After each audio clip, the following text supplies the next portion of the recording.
Hello guys, இது நேற்று night எடுத்த vlog தான். அம்மா சரி அக்கா வந்திருக்காங்கன்னு பிரியாணி பண்ணலான்னு அதான் ரெடி பண்ணிகிட்டு இருந்தாங்க. பெரியம்மாவும் நான்வெஜ் சாப்பிட மாட்டாங்க. பெரியம்மா நான் சாம்பார் இருக்குது தோசையே போதும்னு சொல்லிட்டாங்க. சரி எனக்கும் அக்கா அம்மாவுக்கு மட்டும் பிரியாணி பண்ணிக்கிட்டோம். அண்ணா ஊருக்கு கிளம்பிட்டாங்க. பிரியாணி இப்போல்லாம் அம்மா மஞ்சத்தூள் போட்டு சிக்கன் கழுவ ஆரம்பிச்சிட்டாங்க. எதுலேருந்து பார்த்து கற்றுக்கிட்டாங்கன்னு தெரியல.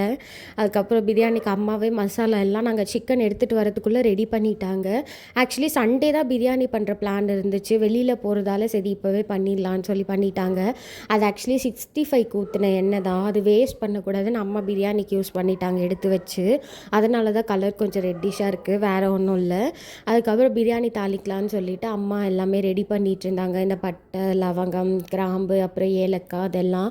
சோம்பு போட மாட்டாங்க அம்மா. நான் சொன்னேன் சோம்பு போடுங்க நல்லாயிருக்கும், ஏன்னா அத்தை ஊருக்கு போகிறப்போ சோம்பு போட்டு தான் பிரியாணி பண்ணாங்க. நான் சொன்னேன் சோம்பு போடுங்கன்னு, அம்மா தான் இல்லை சோம்பு இல்லை இதுவே போதும்னு சொல்லிட்டு பண்ணியிருந்தாங்க. ரொம்ப டேஸ்ட்டாக இருந்துச்சு அம்மா பண்ணதும்.